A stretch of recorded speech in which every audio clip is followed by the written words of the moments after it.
Mais uma vez, boa tarde. A escolha do tema, a expectativa, principalmente na escolha desse tema, não só a abordagem da matéria, nem tão somente a difusão do conhecimento, mas é trazer aqui para vocês, neste encontro, a intensidade na abordagem do tema, mas, acima de tudo, a movimentação do direito no que tange às reformas normativas e jurisprudenciais. Portanto, o tempo de cada palestrante será de 20 minutos cada um e 20 minutos que será dado ao debatedor. O primeiro a ser palestrante será o doutor Isaac. Com a palavra, doutor Isaac. Boa tarde, colegas. Grande prazer estar aqui em Vitória. Vamos dirigir ao público pela mania de professor de falar em pé.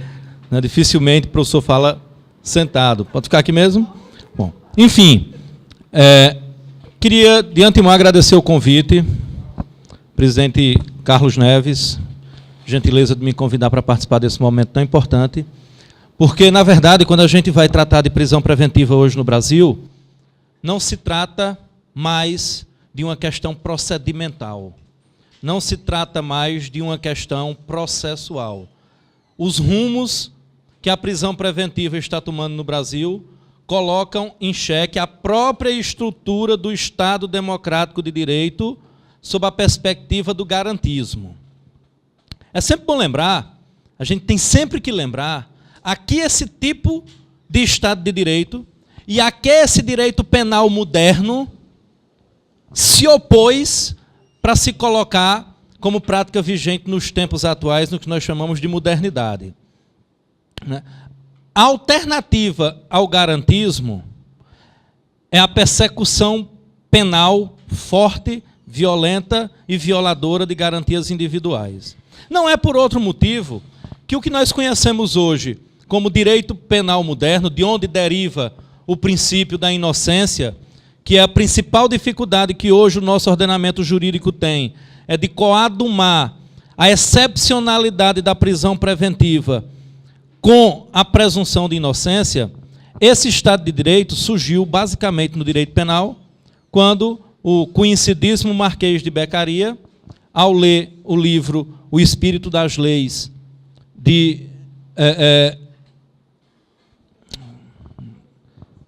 Espírito das Leis, Montesquieu, Charles Louis Secundato, o Barão de Montesquieu.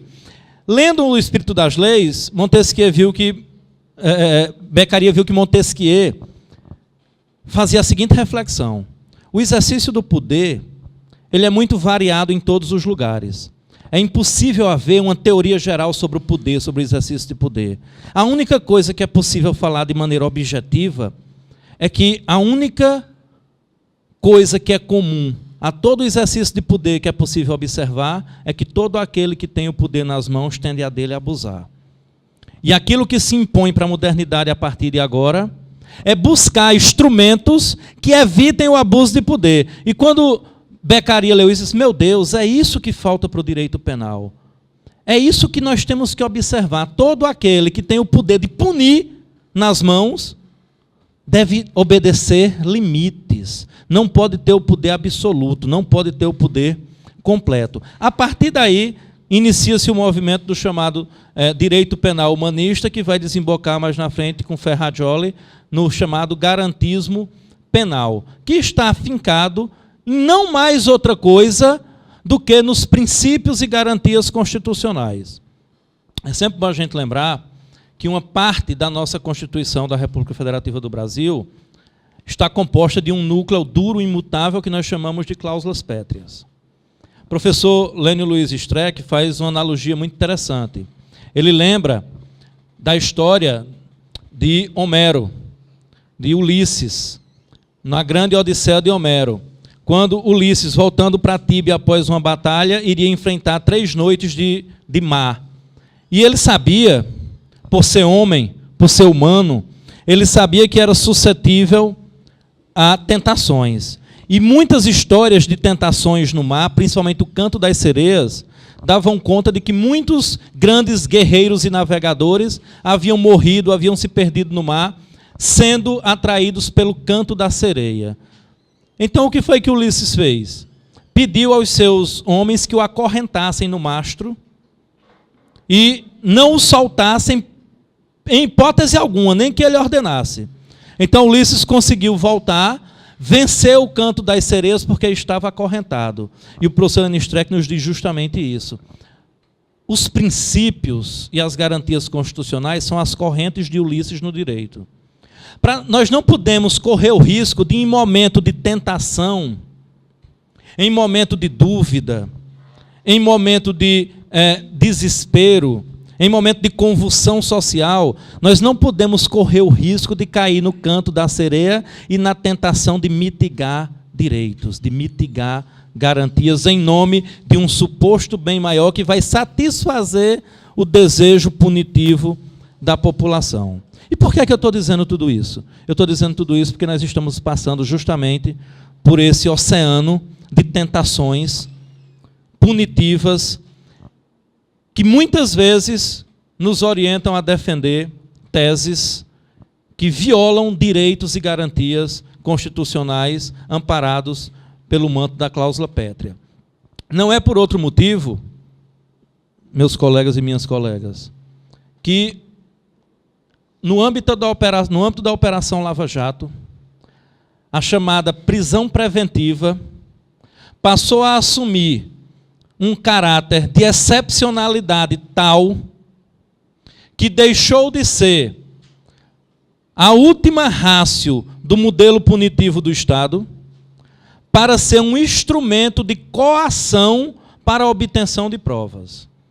Lembrem-se que o artigo 312 do Código de Processo Penal não prevê, não estabelece no seu rol de pré-requisitos para a concessão da medida excepcionalíssima, né?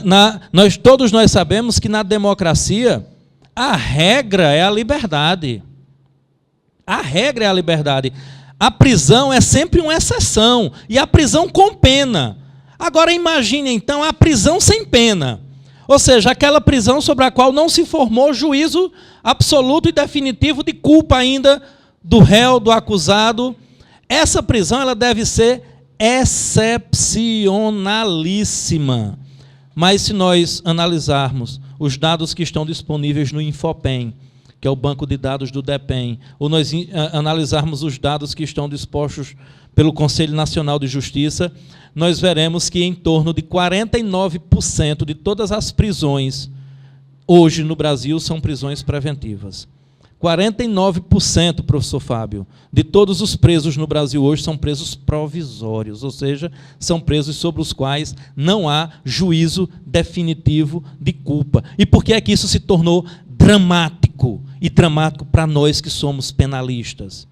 Para nós que, lá quando nos formamos no curso de Direito, fizemos o juramento do bacharel de Direito, juramos defender a liberdade. Porque sem liberdade não há justiça que se sustente. Principal risco à democracia é a supressão da liberdade. Quando nós vamos ver, por exemplo, Norberto Bobbio, lá no seu famoso Era dos Direitos, Bobbio vai nos dizer, ora, aquela famosa pirâmide da hierarquia dos bens jurídicos é equivocada. A vida não é o principal bem jurídico, professor Yuri. A vida é pressuposto, é condição, só há direito se houver vida. Se a vida é condição e, portanto, não é bem jurídico, o mais importante bem jurídico nas sociedades contemporâneas e modernas é a liberdade. Quando o Estado supre a liberdade de um cidadão, ele está suprindo o mais importante dos bens jurídicos tutelados e protegidos pelo Estado Democrático de Direito. É uma ação sempre violenta. A prisão, todos os doutrinadores e todos os pensadores que discorrem sobre a prisão, ainda aqueles que a defendem, não deixam de considerar que a prisão é um ato de extrema violência, que só deve ser admitido na última ratio do direito penal. É a última hipótese. Pois bem, Inúmeras prisões preventivas passaram a ser decretadas no Brasil, tendo por fundamento a conveniência da instrução penal. Exclusivamente. Exclusivamente. E em que se desdobrou a explicação do que era a conveniência da instrução penal? Na necessidade de que o indivíduo que foi sustado da sua liberdade e que, portanto, está em cárcere, resolvesse, em razão disso, colaborar com a investigação criminal.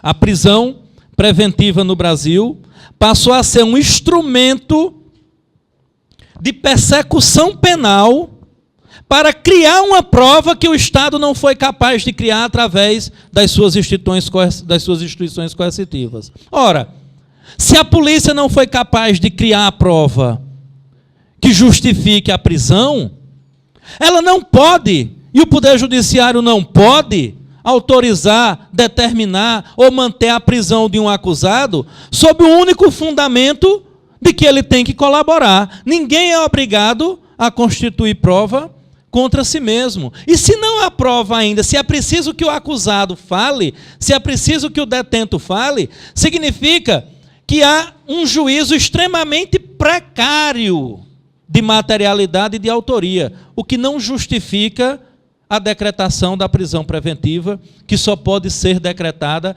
com um juízo certo de materialidade do crime e com um juízo de probabilidade alta de autoria. Não é qualquer juízo indiciário que autoriza a medida, a violenta e excepcional medida de prisão preventiva no Brasil. Pois bem, o TRF4, em recente decisão, votando parecer da Procuradoria-Geral, entendeu de maneira diversa. E isso é preocupante. Isso é extremamente preocupante, meus amigos e minhas amigas, porque por 2-1, a Câmara do TRF4 decidiu que a Operação Lava Jato, por ser nova, por ser uma novidade, não precisava estar adstrita aos limites do devido processo legal. Eu não tenho outra denominação para dar isso, eu não tenho outra forma de classificar isso como estado de exceção. Em nome de um suposto bem maior, que a todos nós interessa, que é o combate à corrupção e o controle da criminalidade, está a se mitigar e a fazer de conta que direitos e garantias individuais, constitucionais, não devem ser mais observadas. Ou seja, nós estamos começando a libertar Ulisses das correntes e a qualquer momento ele pode cair na tentação do canto das sereias e colocar tudo a perder. Recentemente, o nosso Tribunal Supremo, nosso Superior Tribunal, ou nosso Supremo Tribunal Federal, o STF, entendeu pela possibilidade da execução da pena em segunda instância. Ora, a mim me parece, a não ser que os colegas tenham um entendimento diverso do caso, mas a mim me parece que o que está disposto no artigo 5º da Constituição é um texto extremamente claro, do qual não cabe dúvida sobre a sua finalidade. O texto diz: ninguém deverá ser considerado culpado senão após trânsito em julgado da sentença penal condenatória. Então, essa descrição normativa é extremamente clara para que dela se haja dúvida de qual era o espírito do legislador, de qual era o espírito da lei. De sorte que nós somos levados a acreditar que o filósofo italiano Giorgio Agamben está com a razão de que nós estamos começando a viver no Brasil um estado de exceção. Porque a exceção passou a se tornar tão comum e tão corriqueira no dia a dia, que aquilo que era excepcional agora é regular, que aquilo que agora é excepcional agora é regra. Não é? Quantas e quantas prisões preventivas são justificadas exclusivamente pela manutenção da ordem pública. O que, por exemplo, o professor Nilo Batista vai dizer que ordem pública está em desacordo com o princípio da legalidade. E todos nós sabemos que o princípio da legalidade se divide nos princípios da anterioridade e da taxatividade. De sorte que uma imputação penal incriminadora, ou seja, qualquer lei penal que haja em desfavor do réu, deverá ser clarividente, ela não pode ser aberta. Quando você diz que está prendendo alguém preventivamente, que já é uma medida de extrema excepcionalidade, com fundamento exclusivo na ordem pública, você tem que dizer, por força do princípio da taxatividade, o que significa isso. Qual é o risco à ordem pública que está sendo posto especificamente nesse caso concreto em risco? Lembrem-se que, por força do princípio da presunção de inocência, que é a linha mestra e basilar do direito penal moderno, né, legalidade e não culpabilidade são os dois elementos que nos diferenciam dos governos ou dos estados despóticos e autoritários. Nos tribunais nazistas ou nos tribunais fascistas existiam procedimentos, existiam julgadores, existiam acusadores. O que não existia era defesa. O que não existia era garantia de defesa. O que não existia era princípios e legislação que fundamentasse a defesa. A única coisa que diferencia, no âmbito do direito penal, um Estado autoritário de um Estado moderno é a garantia de defesa. É a ampla liberdade e garantia de defesa e os princípios que a fundamentam. Então, a presunção de inocência, que não é uma invenção da modernidade, é uma invenção de Aurélio Agostinho, lá no seu famoso A Cidade de Deus, quando dizia que Deus se apieda muito mais do homem que não condena um culpado do que daquele que condena um inocente. É muito mais danoso para a vida social condenar um inocente do que deixar de condenar 10 culpados. Daí a necessidade de só haver a possibilidade de punição com juízo absoluto de certeza. Então, quando a prisão preventiva passa a ser tratada como hipótese investigativa, não para garantir os pressupostos da investigação criminal, mas para gerar prova. Repare, a obrigação de gerar prova é do órgão investigador, é do acusador, é do Estado. O réu não tem obrigação nenhuma de produzir prova, principalmente prova contra si mesmo. Nós não temos, evidentemente, nesse espaço, tempo para falar dos vários impropérios da delação premiada, né? Mas é sempre bom a gente lembrar aquilo que falava Francesco Carnelucci, lá no seu emblemático As Misérias do Processo Penal. Dizia, um dos grandes erros do processo penal foi equiparar a testemunha à condição de prova. Porque a testemunha é dada por uma pessoa, e as pessoas são falhas, são desejosas, são odiosas, são amáveis. As pessoas são suscetíveis a sensações, a paixões, a desejos. E uma prova testemunhal pode estar viciada por medo, por vingança, por amor, por coragem. Então, a prova testemunhal para Carnelucci jamais poderia ser a prova suficiente para a condenação. Imagine, então, agora, os senhores e as senhoras, se a prova mais que testemunhal é a prova do próprio criminoso que vai delatar para ter um benefício penal e processual. Qual a validade jurídica que nós podemos atribuir à prova promovida por aquele que está sendo diretamente beneficiado pelo que fala? Aquele sujeito que estava condenado a 30 anos e vai cumprir apenas 3 e o resto da pena vai ficar em prisão domiciliar. É por isso que Aurí Lopes Júnior tem dito o seguinte: o que nós estamos presenciando no âmbito da Operação Lava Jato, sendo ratificado pelo Tribunal Regional Federal da 4ª Região, é um retorno a um artifício medieval que foi previsto pela primeira vez no Maleus Maleficarum, no Martelo das Bruxas. Eu uso a prisão como tortura psicológica, para que o réu, então, confesse, e logo em seguida eu uso a confissão como a rainha das provas para condenar.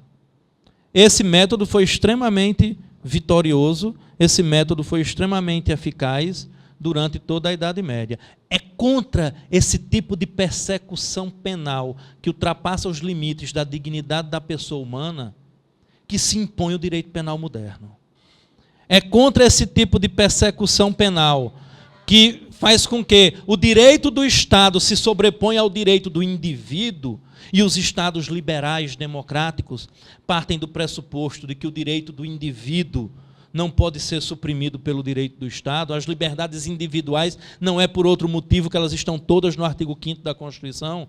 Os direitos sociais e coletivos vêm a posteriori, mas o que vem primeiro é o direito do indivíduo, a sua integridade física, a sua liberdade, a sua dignidade, a sua honra, a inviolabilidade do seu sigilo, a inviolabilidade do seu domicílio. É a inviolabilidade do indivíduo que garante o Estado democrático de direito. Quando nós passamos a autorizar, muitas vezes, bem intencionadamente, porque queremos combater o crime, quando nós passamos a autorizar que o Estado ultrapasse os limites que foram dados pela Constituição da República Federativa do Brasil para a proteção do indivíduo em face do Estado, nós podemos estar entrando em uma seara extremamente perigosa, da qual nós não sabemos se teremos oportunidade de retornar, sem, pelo menos, muitos e muitos feridos, muitos e muitos condenados injustamente. Quantas e quantas pessoas inocentes precisarão ser torturadas com prisões preventivas, precisarão ser condenadas injustamente para garantir que um ou outro culpado seja efetivamente condenado. Vale a pena pagar esse custo? Vale a pena pagar o custo da prisão e da tortura psicológica de vários inocentes em nome do combate ao crime, que é um compromisso ético que todos nós temos? Ou será que está na hora de repensarmos os pressupostos básicos nos quais se fincou o Estado Democrático de Direito brasileiro, o direito penal moderno, e sermos nós, principalmente nós, advogados criminalistas, a trincheira de defesa da liberdade, a trincheira de defesa do devido processo legal, a trincheira de defesa dos limites de atuação do poder coercitivo, do poder estatal, porque é como dizia o Bertolt Brecht. Ontem vieram e levaram os negros. Não me importei porque eu não era negro. Depois vieram e levaram os judeus. Não me importei porque eu não era judeu. Depois vieram e levaram os imigrantes. Eu não me importei porque eu não era imigrante. Hoje vieram e estão me levando. Mas não tem mais ninguém para me defender, porque eu não me importei quando levaram ninguém. Né? O poder, o Estado autoritário não se instala como um aplicativo de celular. Ele não se baixa de uma vez só. Ele vai construindo as condições e os ambientes para se instalar. E sempre foi assim. É pela supressão de garantias e pela autorização de uso da força às instituições coercitivas que o Estado começa a criar coragem de se tornar autoritário e de violar as mais elementares garantias do indivíduo. Não temos por que esperar que isso ocorra. O nosso mistério de advogado é o mistério de quem defende, sobretudo, a liberdade, sobretudo de quem defende o indivíduo diante da eventual força desproporcional usada pelo Estado contra o cidadão. Então, precisamos estar atentos ao como as coisas estão se desenrolando na Operação Lava Jato, porque, a despeito dela ter os seus méritos, a despeito de ser importante combater o crime organizado, é preciso que hajam limites e é preciso que as garantias constitucionais de quem está lá, e aí a gente não pode agora usar o argumento ao contrário, né? A gente não pode agora fazer a discriminação ao contrário. A discriminação era cadeia, era para pobre, preto e prostituta. Agora a gente não pode usar o argumento ao contrário e querer que o Estado, que desrespeita os direitos dos minusvalidos, desrespeite também os direitos da estrutura de cima. O nosso raciocínio tem que ser exatamente o contrário. Se o Estado tem a capacidade de violar os direitos e garantias de quem está na estrutura de cima, imagine o que ele é capaz de fazer com quem está na estrutura de baixo. Se grandes empresários, se figuras públicas, que têm poder de mídia, que têm poder de disseminar a sua ideia, que têm poder de defesa, grandes advogados, podem ser esmagados nas suas garantias e direitos constitucionais por um Estado policial de persecução forte, que viola direitos e garantias, imagine então, meus amigos e minhas amigas, o que esse Estado não vai fazer com quem está com o pé no chão, com quem está na estrutura de baixo. Defender os direitos e garantias no âmbito da Lava Jato é defender os direitos e garantias para toda a coletividade. Se conseguirmos barrar o afã punitivo na Lava Jato, nos excessos que ela tem, evidentemente, não podemos generalizar, nos excessos que ela tem, seremos capazes de barrar também aqui embaixo, porque se cria jurisprudência, se cria precedente, e nós sabemos que a nossa luta diária na advocacia, principalmente na advocacia criminal, está baseada, sobretudo, em jurisprudência, em precedente e entendimento dos tribunais. Se o tribunal lá em cima entender que pode fazer isso, aqui embaixo o nosso cliente vai ser a principal vítima. Agradeço a atenção e fico à disposição para o debate. Parabéns, professor Yuri. A abordagem do tema com a clareza solar, com seu brilhantismo que lhe é peculiar. Ficamos lisonjeados em poder ouvi-lo e trazer a explanação desse tema que foi lá no seu âmago e nos deixa repleto de ainda mais vontade de buscar cada vez mais esse conhecimento. Passamos agora a palavra para o doutor Isaac Yuri, né? Dar continuidade à segunda etapa da palestra. Boa tarde a todas e todos. Eu gostaria de parabenizar publicamente meu amigo Carlos Neves, meu amigo Antônio Júnior, pela condução desse projeto, essa bandeira de interiorizar as atividades da escola é uma bandeira de extrema importância para que nós todos possamos discutir, trazer o que temos discutido em todos os lugares para cada uma dessas subseccionais. É uma satisfação pessoal me poder estar aqui em Vitória, né, e falar para uma plateia, né, composta, acho que a grande maioria, por advogados, porque esse debate, professor Isaac, que nós temos tido, isso já de alguns anos para cá, né, ele é bastante importante. E se nós não nos juntarmos, se nós não discutirmos o que está acontecendo no país, né, nós iremos nos perder. Então, essa discussão junto com colegas, né, ela é importante porque, na advocacia criminal, amigos, nós hoje somos o outro lado. O outro lado por quê? Porque quem atua na defesa, quem está patrocinando a defesa de um cliente que é acusado no processo criminal hoje, ele se tornou o inimigo do processo penal. Falando de uma forma bem simples, hoje, em que pese todos o processo ele ser o instrumento para a viabilização e efetivação dos princípios constitucionais garantidos lá no nosso artigo 5º, falando de forma bem simples, hoje o processo penal, ele simplesmente é um empecilho para a aplicação de uma pena de privação de liberdade, né? Então, hoje, os operadores de direito, e aí eu falo, assim, generalizando, obviamente, né? Estou generalizando, obviamente que existem ainda algumas ilhas nesse sentido, mas Ministério Público e Poder Judiciário hoje andam de mãos dadas Tá certo? Inclusive, há até uma associação conjunta dos dois, né? Nem me recordo agora o nome, que é de procurador e de magistrado também. E andam de mãos dadas para visar a imposição de uma sanção. Nulidade hoje no processo penal ela não existe, certo? Apesar de ser um caminho a ser traçado, né? Um caminho de viabilizar a efetividade de uma garantia constitucional, né? O processo ele tem sido hoje relegado a segundo plano, né?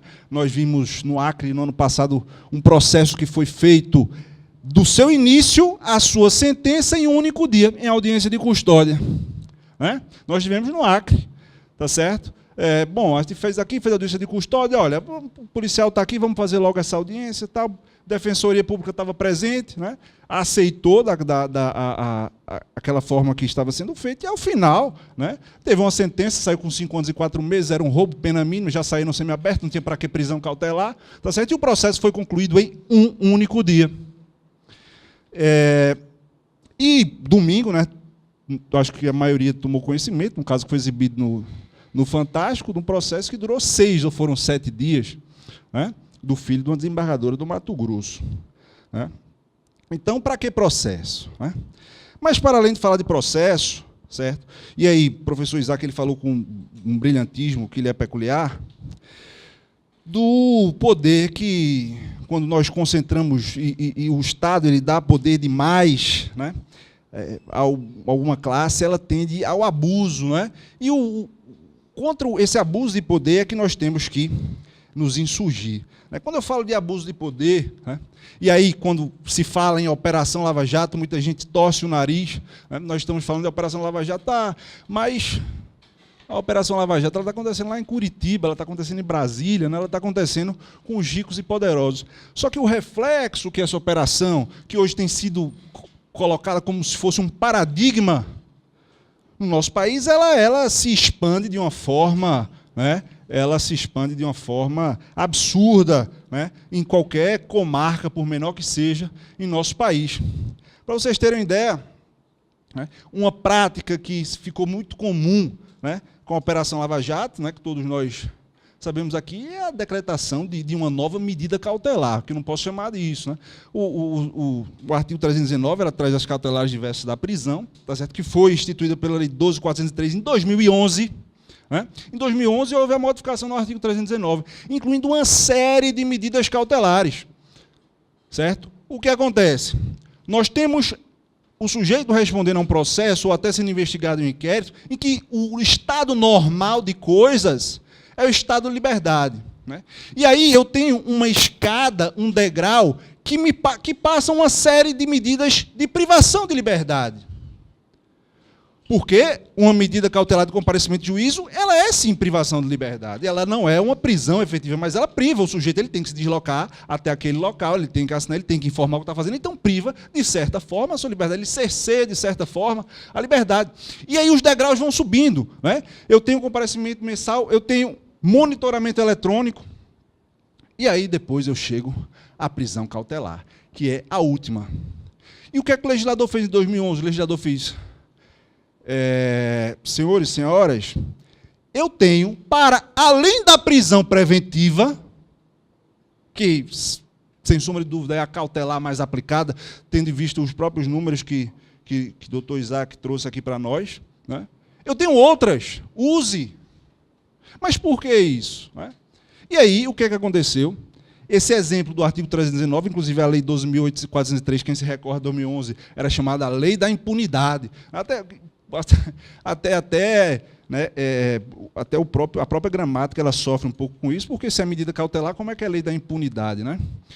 Se a punição ela só vai vir com a sentença penal condenatória. Né? Mas, bom, foi chamado da lei da impunidade. E o que é que acontece? De 2011 para cá, as cautelares passam a ser aplicadas em substituição à prisão preventiva?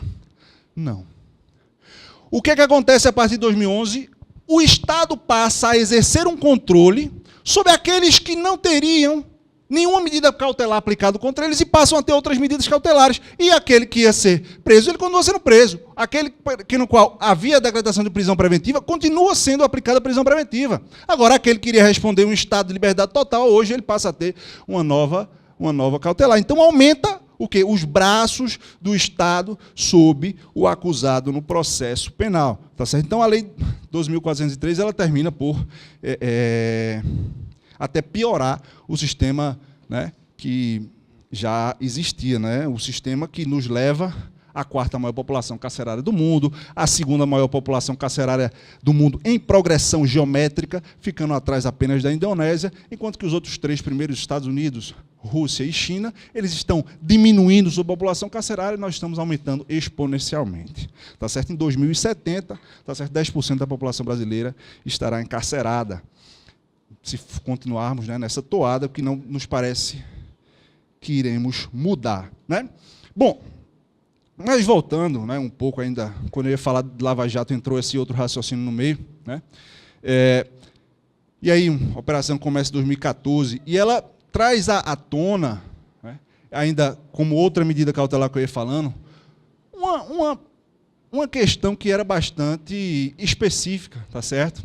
Que é com relação à condução coercitiva, que eu não posso chamar de outra coisa que não seja uma nova modalidade de cautelar, porque no momento que você retira um sujeito, tá certo, de onde ele esteja e o conduz a uma delegacia de polícia ou uma superintendência de polícia federal, tá certo, ele está sendo privado de sua liberdade, então é uma medida cautelar, tá certo? E qual e para quê?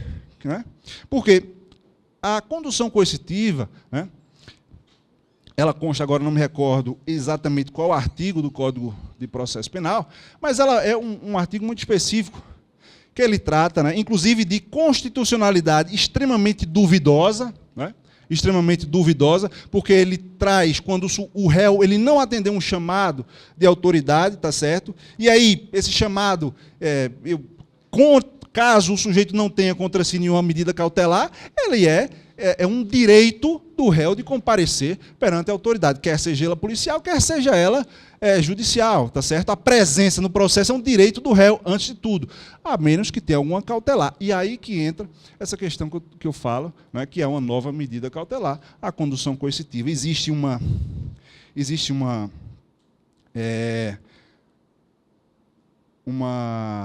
ADPF, né, que inclusive a OAB ela é subscritora dessa ADPF, tá certo? A ação de descumprimento de preceito fundamental, com relação a esse artigo do Código de Processo Penal. Por quê? Porque ela cria, né, essa nova modalidade em dissonância. E aí você vê e escuta os argumentos a favor desse tipo de modalidade de condução coercitiva, como existe e está havendo, tá certo? São dos piores possíveis. Eu vou lhe dizer, eu atuei num processo que foi uma operação, né, dessas contra crimes tributários, né? E aí envolvia postos de gasolina e etc. E aí saíram mandados de condução coercitiva, né? 8 dos mandados, tá certo, foram expedidos em desfavor de clientes meus, tá certo? E aí o pessoal ficou todo naquela, vamos mandado de condução coercitiva, ficou assustado. Então foi o seguinte, amigos, já que é mandado de condução coercitiva, vamos todos, né? Não tinha um, vamos todos à delegacia. E aí, ao chegar na delegacia, eis que, para minha surpresa, né, Delegacia de Crimes contra a Ordem Tributária lá em Recife, a delegada olha, vê aquela quantidade de pessoas, 8 pessoas, e diz, doutor, eu não estou sem estrutura para receber essas 8 pessoas, vamos marcar para a semana que vem. Se era um mandado de condução coercitiva, como é que pode? Vamos marcar para a semana que vem. Então, veja, parece que virou uma carta na manga, né? Olha, eu não decreto a prisão preventiva e decreto um mandato de condução coercitiva, né? Com a finalidade, e aí, de quê? Né? Com a finalidade para quê? Se o sujeito, se o investigado, tá certo? É um direito dele o comparecimento ao processo, se é um direito constitucional dele permanecer em silêncio, né? Se é um direito a não produzir provas contra si mesmo, e aí nós entramos, né, na própria prisão para produzir provas, aí nós misturamos também a questão da condução coercitiva. Então, percebe-se que estamos apenas diante de mecanismos, né, de uso da força e do direito penal, tá certo, contra o inimigo, né? Algumas pessoas tem discutido bastante a questão da Venezuela, né? E aí, não, Venezuela, ela vive uma ditadura, vive uma democracia, não vou entrar nesse mérito. E eu vi algumas pessoas falando, reclamando, né? Disse, os defensores e os apoiadores, né? Tem muito isso. E aí, uma pessoa que era contrária, né, ao sistema, ele disse, olha, qual a diferença do Brasil, houve uma ruptura democrática ou não, com a Venezuela? Ele disse, olha, foram presos 2 opositores do regime de Nicolás Maduro na calada da noite, tá certo? Sem motivo aparente, sem saber os motivos. Bom, no Brasil, o Supremo Tribunal Federal ele teve que editar uma súmula, a súmula número 14, para que a defesa tenha acesso aos autos do inquérito policial. Tá certo? Por quê? Porque o sujeito ele é preso, e aí quando o advogado vai à delegacia de polícia atrás do inquérito para saber o quê? A primeira coisa que você quer saber quando o seu cliente é preso é o motivo dessa prisão. Essa prisão foi o quê? Foi uma força de prisão preventiva? Foi uma prisão temporária? Foi uma prisão para cumprimento de pena? E aí você chega à delegacia e o doutor diz, olha, eu só posso lhe dizer que foi uma prisão decretada, né, pelo juiz de tal e tal, pronto. Eu, sim, doutor, eu gostaria de ver a decisão. Eu disse, doutor, eu não tenho comigo a decisão, né? E o inquérito está na justiça. E aí você chega lá na vara e diz, não, doutor, o inquérito foi remetido para a delegacia. Você chega na delegacia, doutor, sigilosa a investigação. E pronto, eu tenho um réu preso, e isso não é incomum. Eu tenho um exemplo que aconteceu aqui em Ipojuca comigo, uma situação dessa, que foi me negado acesso aos autos. Teve que entrar com habeas corpus para ter vista dos autos. A liminar foi negada, e por sorte, quando chegou as informações, que eu entrei com o substitutivo da liminar do TJ no STJ, aí o juiz, né, concedeu vista, mas antes disso ele ouviu o Ministério Público, né? Então, se no nosso país nós temos que manejar remédio constitucional para poder ter vistas de um processo de um cidadão preso, né, então a questão levantada de uma possível ditadura em outro país não nos parece que está muito distante de nós. Só que é aquela coisa, nós só enxergamos esse tipo de situação quando acontece do nosso lado, com alguém próximo a nós, com um cliente, com um parente, com um vizinho, enfim, né? Então, essas questões que a cautelaridade da prisão, né, ela necessita, pela própria dicção, né, de demonstrar a imperiosa cautelar, a necessidade cautelar, ou seja, de resguardar um processo, só que há uma tergiversação. Nós vimos, de forma escancarada, prisões preventivas decretadas com base numa suposta ordem pública, que não há conceito, né? Você tem uma ideia, né, que os tribunais trouxeram do que seria ordem pública, mas que não há qualquer definição e que cabe absolutamente tudo, né? Clamor social, tá certo? Alguns sensação de impunidade, né? Como disse, impunidade numa prisão cautelar. E aí nós estamos vivendo essa guerra, né? E aí, para concluir, né, só gostaria de pontuar, né, 2 questões que eu iniciei falando, né, quando nós damos, né, nós que eu falo, o Estado de uma forma, a sociedade de uma forma geral, ela dá poder demais para determinada instituição, né, você tende isso ao abuso, né? E aí, nós temos a possibilidade de prisão cautelar, um aspecto extremamente amplo, quando eu tenho um conceito indeterminado de ordem pública dentre os seus requisitos, certo? E aí nós temos um projeto de lei, tá certo? Intitulado, não é? Marqueteiramente, né? E com o intuito de ludibriar a sociedade de uma forma geral, tá certo? De 10 medidas anticorrupção, né? Que mais me parecem 10 medidas anticonstituição do que 10 medidas anticorrupção. E aí ela aumenta ainda mais esse aspecto, as possibilidades de prisão preventiva, como se não bastasse, né, o que já tem de tão amplo no artigo 312. Né? E essa mesma instituição, certo?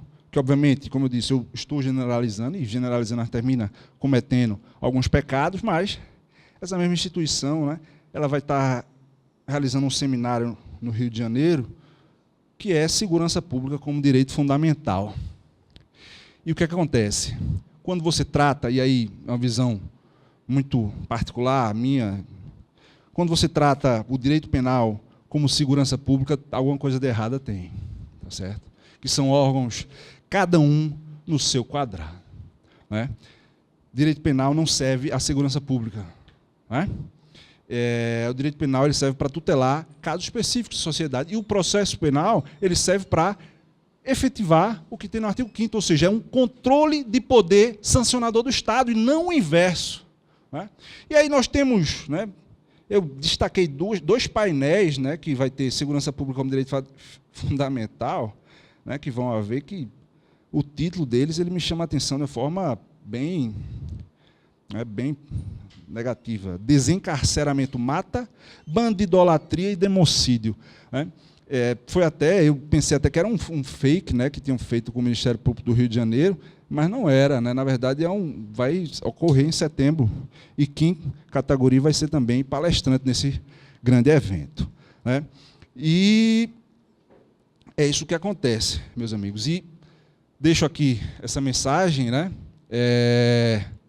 de que nós temos, né, que nos mantermos vigilantes para que o Estado democrático, né, se assim ainda podemos chamar, né, ele possa continuar, ou ele possa ressurgir, na verdade, tá certo? Para que não possa o direito penal ser o objeto de controle de nossa sociedade. Tá certo? Muito obrigado.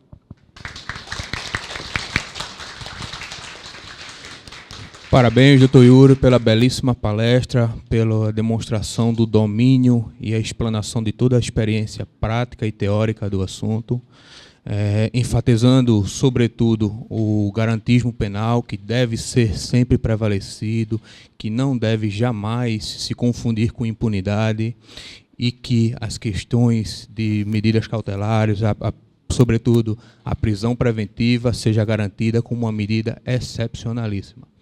Passaremos agora a palavra ao doutor Fernando Cardoso para que dê uma breve explanação sobre o tema. Muito boa tarde a todos. Quero agradecer a todo o pessoal da ESA que estão presentes aqui trazendo essas informações para todos nós. E esse é o princípio básico que nós temos na nossa advocacia. Eu estava conversando com um colega agora na hora do almoço, um grande prazer, né, conhecê-lo, né, lá na churrascaria, né, no nosso restaurante. E eu estava dizendo para ele que eu tive o prazer de conhecer um grande advogado que foi o doutor Heráclito Sobral Pinto. Eu sempre gosto de dizer isso porque eu sou anistiado político, né, eu sempre digo o seguinte, doutor, eu prefiro a pior de qualquer democracia do que a melhor de qualquer ditadura. Golpe, para mim, só de sorte, ou golpe de mestre, no filme. E como eu gosto muito, né, não do direito penal em si, até porque o homem ele está, né, sempre preso à condição de cometer crimes, seja por consciência, seja por atos. Né? Sobral Pinto, certa vez eu conversando com ele, que quando nós fomos chamá-lo para participar da anistia, eu tive esses contatos que tive com ele, né, conversando até com um colega, eu aprendi uma coisa com ele, que inclusive, né, nós colocamos aqui sempre na OAB, a profissão de advogado não foi feita para covardes. Era o que ele dizia. Hoje nós estamos sendo amedrontados como advogado em certos setores, o colega muito bem disse ali, tem delegados, né, o colega meu veio dizer, lá de Gravatá, está aqui o doutor Drauzio, sabe quem é, que ele atua na área penal, o delegado chegou para ele e disse assim, doutor, tome cuidado, os honorários que você está recebendo são de pessoas que praticam crimes. Eu, quando chego num posto de combustível no supermercado, ninguém me pergunta de onde veio o meu dinheiro. E eu não tenho vergonha de defender, até porque a minha profissão, a nossa profissão como advogado, é a mais liberal que existe. Se alguém chegar para o senhor e disser assim, você me defende disso? Não estou afim, eu não quero. Fale com o colega tal, então procura outro advogado. E isso eu aprendi, né, com a advocacia, mas concluindo, aí, hoje em dia, quando você chega na delegacia, eles estão pedindo que você junte uma procuração para ver o inquérito na delegacia. Nós estamos vivendo atualmente um estado de absolutismo. Eu estava até comentando com um colega aqui. Teve um rei, o Luís XIV, né, que ele tinha tanto do poder que ele disse aqui uma frase em francês, que ele diz, l'état c'est moi, o Estado sou eu. Então não interessa quem é você do outro lado. Eu estou dizendo que vou fazer, está feito. Outra coisa que eu conversei com o colega, né, que está falando essa questão da indenização por dano moral, né, que o conceito da moral e tal, eu pergunto aos senhores, até pode ir a minha ética para não ferir a minha moral? Não é verdade? Vamos voltar um pouco, colegas, à questão da escravatura. Na escravatura, quem não tinha o escravo não poderia fazer parte daquela sociedade que era constituída dos senhores, que eram os poderosos. Eu poderia ser um senhor, mas não queria escravos. Era ético ter um escravo? Não, porque torturava-se, matava-se, né? Mas era moralmente, existia. Havia garantia, tanto é que depois surgiu uma lei, dizendo, não, agora você não pode ter mais escravos. Né? E a Inglaterra, né, quando houve a libertação dos escravos do Brasil, disse o seguinte, liberte um escravo e ganhe um consumidor. Não foi isso que aconteceu? Então, quando eu vejo muitos colegas, né, dizem, não, vamos falar não sei o quê, não, porque na Segunda Guerra Mundial, né, até o colega colocou bem a questão da Venezuela, vamos falar a questão da Segunda Guerra Mundial, 6 milhões de judeus foram mortos. Eu disse assim, o Brasil matou 5 milhões. Quem conhece o Rio de Janeiro? Eu sou de lá. Vá um dia visitar e vá lá no Cais do Valongo, que tem até um filme do Almirante Negro, que é cantado por Elis Regina, que ela fala das pedras pisadas do Cais do Valongo. Ali entravam os escravos no Brasil. Eu não fiz, mas meu avô fez. Meu avô tinha escravo, o pai do meu pai. Aliás, meu avô. Tinha escravos aqui em Sergipe, eu sou nordestino. Tinha escravos, minha avó tinha escravos. E ali entraram. E no livro que eu li, tem 3 livros que eu li, que eu recomendo até você, de Laurentino Gomes, que é 1808, 1822 e 1889, quando agora estava fazendo a requalificação do Rio de Janeiro, ali no Cais do Valongo, que é antiga, ali no caso, né, no caso que ali entrou, inclusive, a família imperial, pararam as obras da reformulação. Não sei se o colega sabe disso. Por quê? Encontraram milhares, algumas centenas de milhares de ossadas. Sabe de que eram aquelas ossadas? Os escravos. Quando eles chegavam ali na Praça 15, no Paço Imperial, onde Dom Pedro, né, deu chamado o Dia do Fico, os escravos chegavam e ficavam ali nos chamados Pelourinho. Ali eles defecavam, ali eles urinavam, comiam quando lhe davam comida, ou tinham a sorte de serem comprados para os escravos para serem levados para o estado do Rio de Janeiro, no interior, ou até algumas cidades de Minas Gerais. Quando eles morriam, pegavam os escravos, jogavam ele numa vala e ateavam fogo. Porque a Igreja Católica, não estou dizendo aqui, não é questão da igreja, dizia que eles não tinham almas, eles eram desalmados. Então vamos primeiro pensar no nosso holocausto. Nós temos uma dívida com essa sociedade. Né? Essa sociedade nossa aqui, que hoje é constituída através dessa mão escrava, e como, por exemplo, quando eu chego no Rio de Janeiro, quando eu vou visitar o meu pai, não meu pai que faleceu agora, meu pai desencarnou agora no dia 28 de fevereiro. Mas eu quando vou ao Rio de Janeiro, quando eu vou ali, principalmente na Praça 15, que eu gosto de ver, eu sinto isso, que a história, ela sempre se repete, mas seus personagens são diferentes. E está aí. O que nós estamos vendo hoje, nós temos um ministro, eu vou fazer uma crítica aqui ao ministro Gilmar Mendes, que é um desequilibrado. Nós temos um desequilibrado dentro do Supremo Tribunal Federal.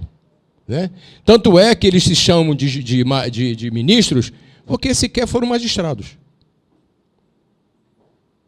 Você conta ali nos dedos quem veio de uma magistratura. Então, é muito fácil, né, nós termos esse comportamento, muitas vezes, de sermos críticos em determinadas situações, quando nós não conhecemos. Às vezes as pessoas dizem, Fernando, o que o senhor acha desse processo lá no Paraná, que está com o Moro? Eu não concordo com a decisão. Eu vou falar uma coisa aqui que eu comento muito com os colegas. Eu pergunto assim, colega, quantos intestinos tem um ser humano? Tem 2, né? Nós temos o intestino fino e o intestino delgado. Né? E todos nós fazemos igual. Há alguma diferença quando você toma uma, não sei o que e tal. Agora, nós temos 3 animais aqui no Nordeste, que eu admiro muito, que eu sou nordestino, sou distância, né? E lá no Rio de Janeiro, quando eu vou, se eu for conversar com meu cunhado dessa forma que eu estou conversando com você, assim, pô, tu tá com voz de Paraíba. Aqui até nisso nós somos discriminados. Né? Eu tenho que dizer, ô meu irmão, como é que é? Tá beleza e tal? Chegou para não, tem que mudar meu tom de voz para não ficar sofrendo esse tipo de bullying. Né? Senão eu sofro bullying. Pô, o cara tá com voz de Paraíba, pô. Né? Calma, rapaz. Eu sou nordestino, né? Mas eu perguntei, nós temos 3 animais aqui no Nordeste, né, que eu amo meu Nordeste, né? Que é o boi, né, o cabrito e a vaca. Eles são ruminantes. Mas na hora de fazer as suas necessidades, cada um faz de uma forma diferente. Não é verdade? Um faz em bolinho, outro bolotões e outro esparramado. Aí perguntou ali, o que você acha que eles fazem dessa forma? Eu não sei, pô, tu não entende fezes, cara. Tu vai entender num processo que está no Paraná, que eu nem sei o que está lá dentro dos autos, porque processo fechado não existe. Né? Quando alguém chega para os senhores hoje, né? Diz assim, fulano, eu estou com o processo, o que tu acha? Companheiro, eu não acho nada. Antigamente era fácil, que eu sou muito contrário ao PJE, sabe, doutor? Porque eu gostava do papel, sentia orgulho de pegar em carga, botar embaixo do braço, sabe? Chega em casa, folhear. Eu chego naquele computador, olha aquele processo, me dá um desânimo. Me dá um desânimo. Né? Eu gosto do papel, da coisa aqui, parece que dá mais emoção você. Ele diz, isso aqui que o Ministério Público disse, eu vou rebater. Tu olha naquele assim, ó, passando, entendeu? Então, essas modernidades eu não sou muito não, porque eu comecei na máquina da datilografia, eu não sou tão antigo assim não, né? Mas, entendeu? Então, eu digo para ele, companheiro, se você, né, quando alguém chega para os senhores, doutor, estou com um processo assim, aceitar, bom, eu vou fazer isso, vamos lá dar uma olhadinha, né, e tal, né? Mas você tem que estar do meu lado, que eu não vou emitir nenhuma crítica que o colega fez. Cada um sabe daquilo que faz, cada forma de estratégia de cada um dos companheiros advogados. Então, nós estamos sempre na fase do achismo. Não, porque eu acho, ninguém acha nada. Já perceberam isso? Nós só estamos atualmente perdendo no conceito geral dessa sociedade. Eu, quando faço tribunal do júri, eu gosto de ver, antes, eu vou encerrar, eu gosto de ver antes um filme que eu recomendo aos senhores, quem gosta de militar muito no direito penal, chamado O Caso dos Irmãos Naves. Eu não sei se vocês tiveram a oportunidade de assistir, o colega está concordando aqui. Assista esse filme e vocês vão, o que é uma acusação que é feita contra as pessoas que são consideradas inocentes. O que ele sofre, nesse caso de 2 irmãos que foi acusado de matar um primo em Minas Gerais. Assistam. É isso que eu dizer para vocês. Saudações a todos e que o nosso espírito seja mais elevado do que antes e que a advocacia seja o princípio maior de dizer, eu não sou covarde. Muito obrigado. Estamos encerrando a nossa palestra. Gostaríamos de agradecer a atenção dispensada de todos os senhores e as senhoras. Gostaríamos de agradecer aos palestrantes. Tenhamos certeza que após ouvir este tema que foi por hora debatido aqui e muito bem explanado, a Ordem dos Advogados do Brasil se encontra muito bem representada por esses profissionais. Então, temos a parabenizá-los e peço que, mais uma vez, fazemos uma salva de palmas para eles.